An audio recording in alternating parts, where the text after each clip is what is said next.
Alright, in the last video we went over the differences between Medicare Supplement and Medicare Advantage plans. Now I'm going to show you 3 quick questions on how to determine what's best to offer for your client. I get this question all the time, so these 3 questions are what I use all the time to determine is it better to offer my client a Medicare Supplement plan or a Medicare Advantage plan.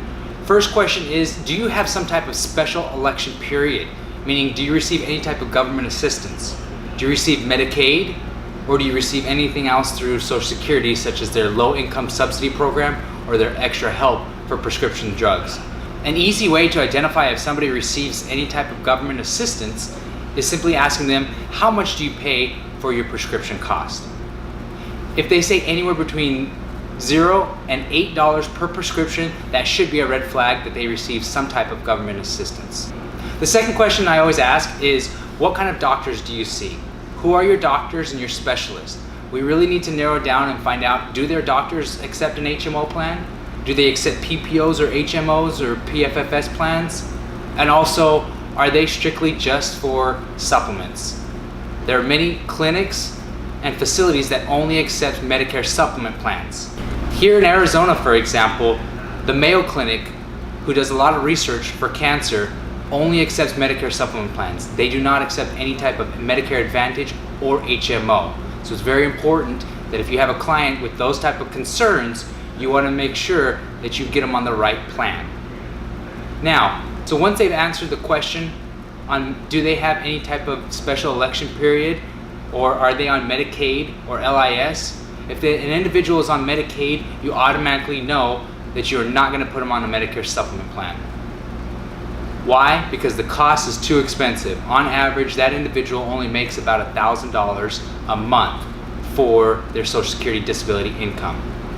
Therefore, many plans have what's called a dual plan, which means they have both Medicare and Medicaid, and they can receive additional benefits at no cost.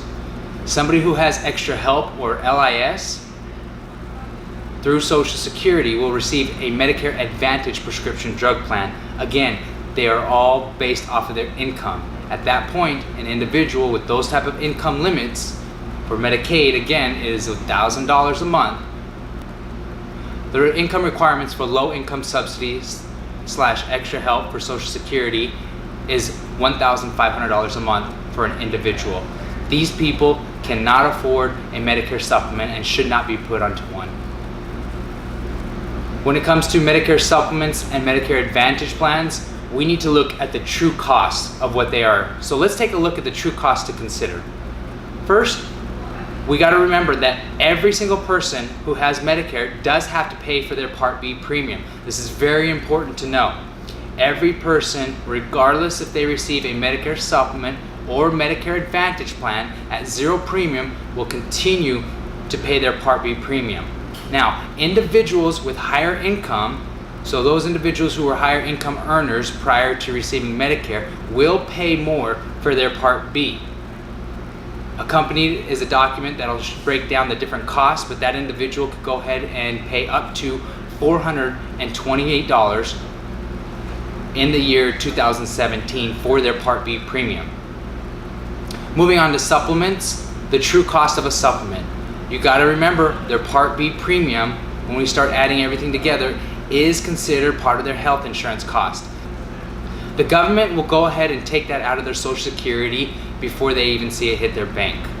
Most individuals don't even realize they have a $134 premium for their Medicare Part B premium because it's always taken out automatically. At the end of the year, they will be given an account of how much their Part B premiums were paid into the system, but they will never go ahead and claim that.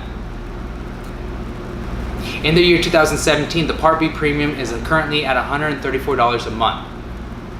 As an individual decides to get a Medicare supplement plan, for example, Plan F, typically will cost them about $150 on average. For somebody applying for a Medicare supplement plan, the Plan F through United Healthcare is $150 monthly plan premium. On top of that, as discussed earlier, they're going to have to receive a Part D prescription drug plan, which through United Healthcare, again, is also $50. If we take that into consideration, the Part B premium, the Plan F premium, the Part D premium, The total amount of their monthly premiums for their healthcare insurance comes out to a total of $334 a month just for their healthcare insurance cost. Whether they use the insurance or not, that is just premium based. Now, if you're enrolling both a husband and wife, we got to times that by 2. That couple's health insurance cost, premium wise, without any other additional expenses, every month is going to be $668 per month.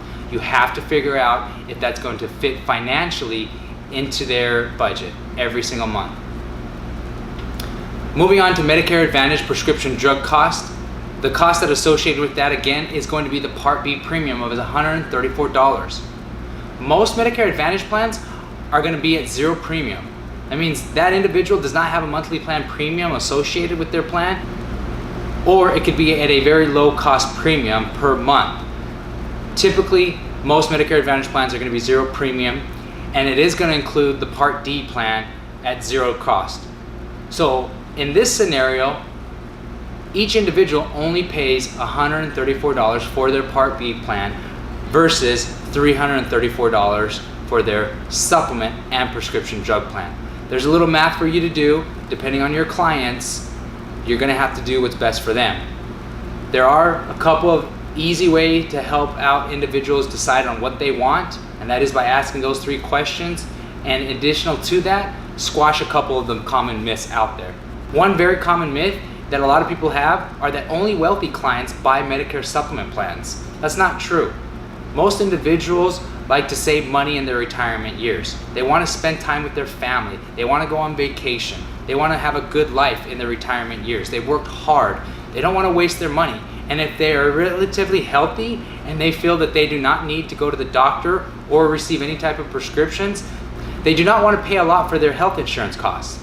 They're going to want to do a low premium to 0 premium plan with a Medicare prescription drug plan because they feel that they are healthy enough to sustain the cost of a 0 premium plan, pay-as-you-go, maximum out of pocket. Another objection you could get when it comes to presenting the 2 different types of plans are Medicare Advantage plans are bad, very, very bad, because they have network restrictions. Now let's be honest, for all of our lives, if you've ever had an insurance plan through a group employer or through an individual payer, you have always had some type of network restriction.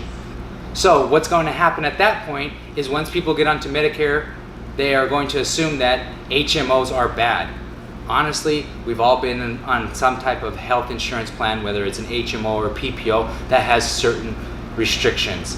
Not all doctors do accept Medicare, and they do require individuals to be cash paying clients. So the whole myth of HMOs are very bad and so are Medicare Advantage plans doesn't really make sense. When people say they have supplemental coverage, honestly, most of them don't understand what that means.